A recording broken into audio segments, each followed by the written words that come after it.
Hi, I'm Briana from Briana K Designs, and today I want to talk to you about Annie's Hook and Needle Club, which is a super fun subscription that comes in the mail every 4 weeks and is packed full of awesomeness.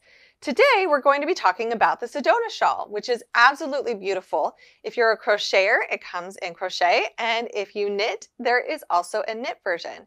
So whichever craft you do, this club is definitely for you. And if you do both, then that's an extra bonus. As you can see, I've worked up a little swatch here so that we can get to know this design a little bit better. And it's really beautiful and has this ripple effect. Now, don't get too worked up because this is not difficult. Don't think that these are really hard stitches. Sometimes we only need some simple stitches to do this effect. And you might be shocked, but we're really only going to be using double crochet stitches here. There's no fancy increasing or decreasing, so it just is worked in a simplistic way to create this beautiful effect. The other great thing about this kit is the yarn. This kit comes with 3 balls of yarn that's really pretty, and the beautiful part of this is that it is color changing all on its own. Whenever you're using a yarn that changes colors as you're working, it adds this beautiful effect and you didn't do any extra work. This is the other reason why I like this kit, because you get this beautiful shawl with a wide range of colors, but you weren't having to weave in all those ends every time you changed colors.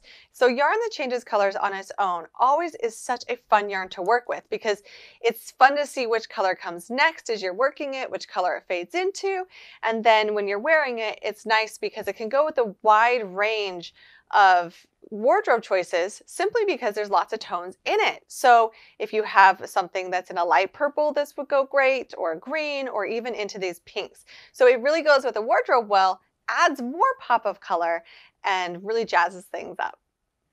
Now I want to dive in a little bit deeper, and I want to work a row for you so that you can see how this shawl is worked up.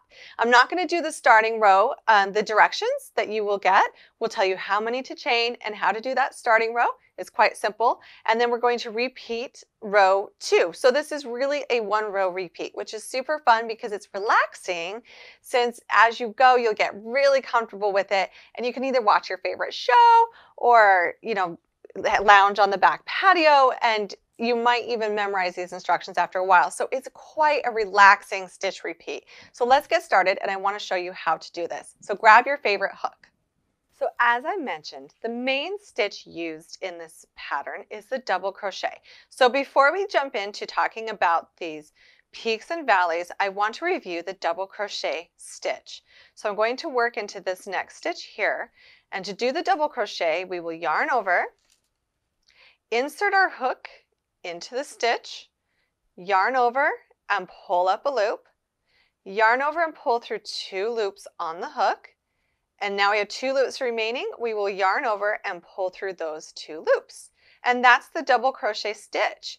So that is the main stitch used in this pattern. It's not intimidating. Let's do it one more time.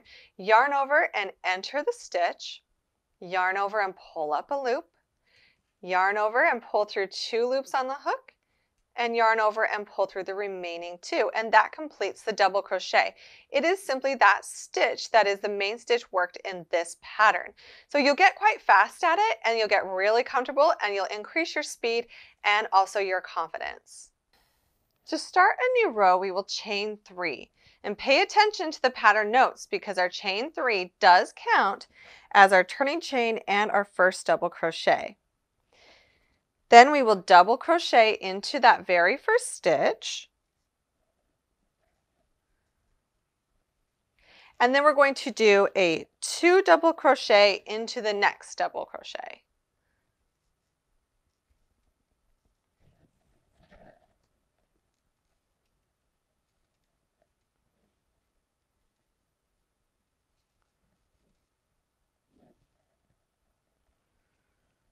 Then we're going to skip this double crochet stitch and double crochet into the next, and we will do that 3 times. And here's the cool part.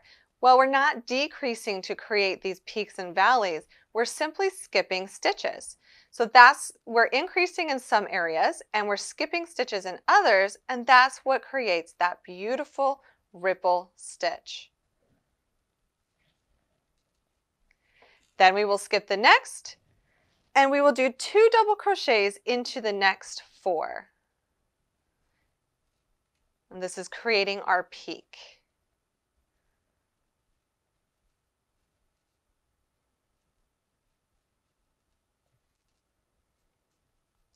As you can see, this is really just using that double crochet stitch in a unique way. So it's not complicated nor frustrating at all. It's quite relaxing to do this pattern.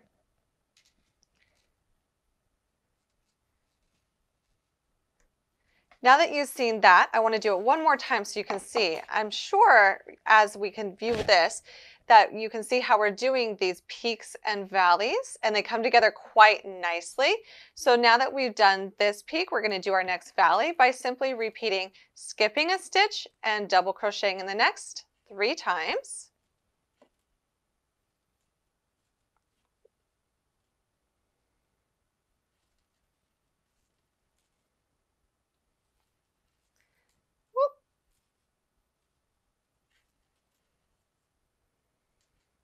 And then we'll skip a stitch and work 2 double crochets into the next 4. I just love the way that this is working up. And as you can tell, the yarn color currently that I'm working with is different than the yarn from the row below. So those colors are so awesome that they just change all on their own. And you don't have to worry about it. You just get to sit there and enjoy watching these color tones change with each row you work.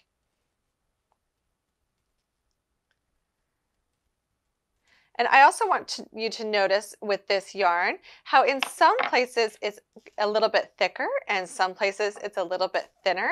And it's interesting to work it that way. You'll feel it in your hand as it kind of changes the thick to thinness, and it adds quite a bit of texture and dimension naturally into this piece.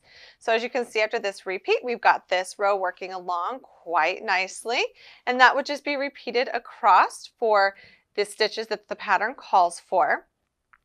And I really can't wait. I love how I've got this pop of pink here, and I cannot wait to see it again. And the unique thing about this is every single kit, while it comes with the same exact yarn, it will work up slightly different. So they're never exactly the same because the color tones will change as they change. And so mine started with a pop of pink. Yours may start with purple or green. And so it's really exciting to have that variance between each kit, but every single kit will work up beautifully like this. Now I want to take a moment to talk to you about blocking. I'm sure you've heard this term before. If you have done some blocking, that's awesome. I'm glad that you're on board. If you've never done blocking before, this is one of those pieces that I feel is really crucial to do some blocking. And the reason why is because when we have some open work where we've skipped some stitches and we've created some eyelet holes, and then we have a wave going on, we want to make sure that we really make that stitch pop. So let me show you. When we have this worked, this is beautiful. I mean, this is beautiful as is. However, if you just take the time to block your piece, it will really open up. As you can see, I slightly pull this, it really opens up those eyelet stitches and gives it a better dimension to wear. I also feel like it drapes better after blocking, so I highly recommend you do not skip blocking.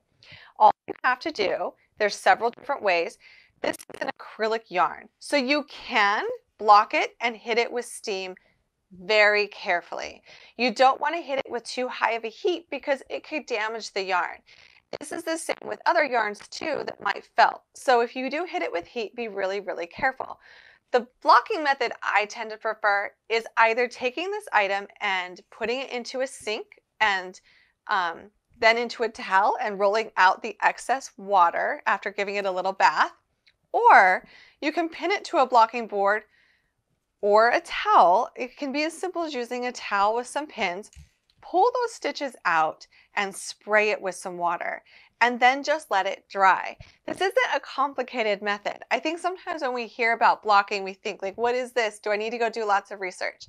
It's really not complicated, but it makes the biggest difference in wearing our pieces. It's almost like we need to iron our clothes.